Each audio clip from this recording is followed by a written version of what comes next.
Can we agree that singularities, or points of infinite density, don't exist? On my Facebook feed, I found two people arguing that one person ripped off another. What's funny is that I thought this person also ripped me off, because their conclusions were quite aligned with mine, and it just happened to show up after I made some noise about the modest theory. Of course, when you see AI images, you start to worry that someone built the theory using AI. Not just for research and double checking, but actually used it as their source of truth. Then you get worried that AI is learning from you spitballing off of it and giving it to someone else, but presenting it as an interpretation of their ideas. I will say first off, they have some conclusions that match what I've been saying. For example, it says there's an ether, but it's comprised of granules that prevent an infinity. Here's my approximation of what the fabric of space-time looks like. So already we diverge in the sense that I'm suggesting that energy forms little unstable loops or blobs to form the fabric, and he's suggesting that it's just made of fuzzballs. Very similar, I wouldn't have thought of the fabric as unstable unless I knew about the fractal pattern. Next, they suggest that galactic rotation is explained because galaxies are basically like a whirlpool. That's what I've said. Then they say that everything is in the ether, and Einstein said that before he settled on extracting to space-time, so there's nothing new there either. Gravity is a push, not a pull. That's actually really old. There's a guy in the early 1900s who came up with a device that was lighter when you turned it on, and that's the exact words he used. Let's see, matter creates a low pressure zone.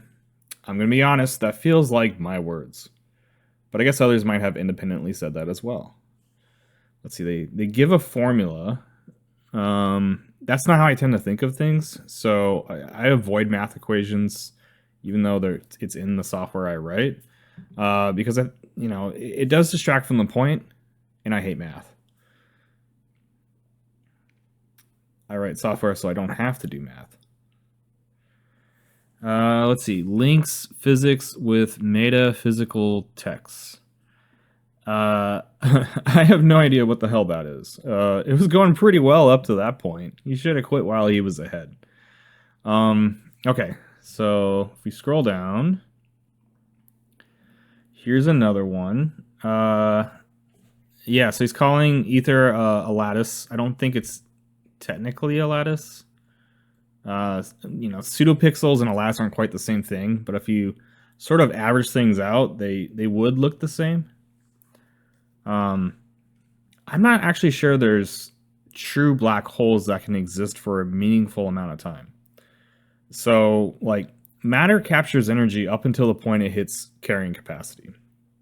And we're just absolutely bathed in energy. Like, the universe is a giant full structure of energy, and the stuff you and I interact with is the homeless stuff that doesn't fit in that structure. I don't see why the rules should change.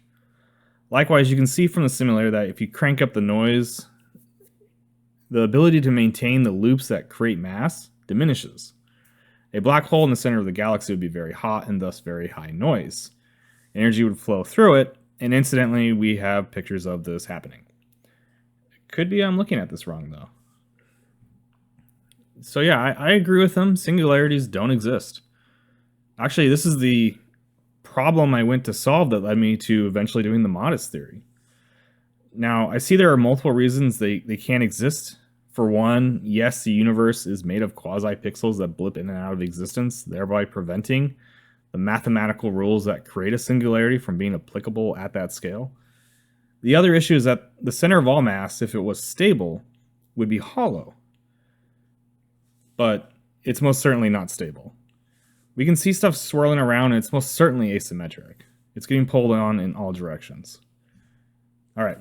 So what's funny here isn't that he has the same conclusions, but rather that someone else angrily chimes in on one of his posts and accuses him of plagiarism. So here's the thing.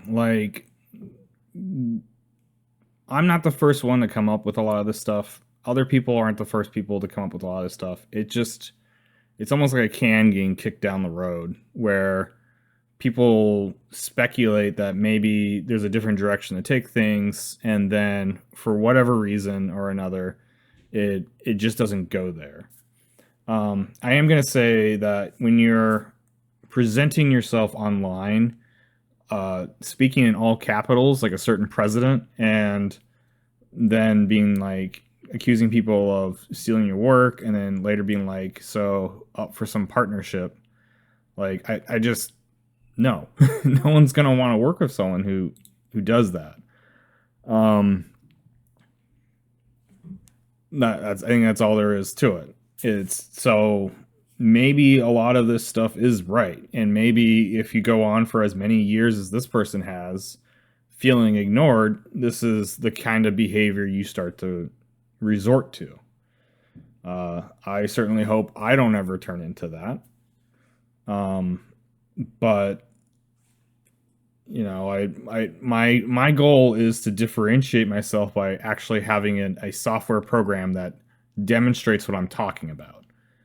Um, if you talk, I've seen people debate on like Albert Einstein and whether he was misunderstood at first, and you have people saying, "Oh no, he wasn't misunderstood. Everyone knew him," and the people who actually knew it understood it. But you do have to wonder if maybe a lot of the stuff that was new was ignored until someone came up with indisputable proof that it was no longer something you could ignore. So you would come up with an experiment, and with that experiment, you would say, hey, look, I predict this is going to happen. You don't predict that. If we're right, will you please spend more time on what I've already written? And Einstein had several cases where that happened. These other guys, there's a lot of stuff out there that you're not the bleeding edge person looking into it. Someone else is already going to have that data. So then when you go into the data and say, I interpret this out of it, other people aren't going to see that as a prediction. They're just going to see it as cognitive bias. They're going to think that you're just seeing what you want to see. So it's unfortunately that's the state that things are in, but that is, part of the problem. So the question I have to ask then is, can we at least come up to an agreement that singularities don't exist, right?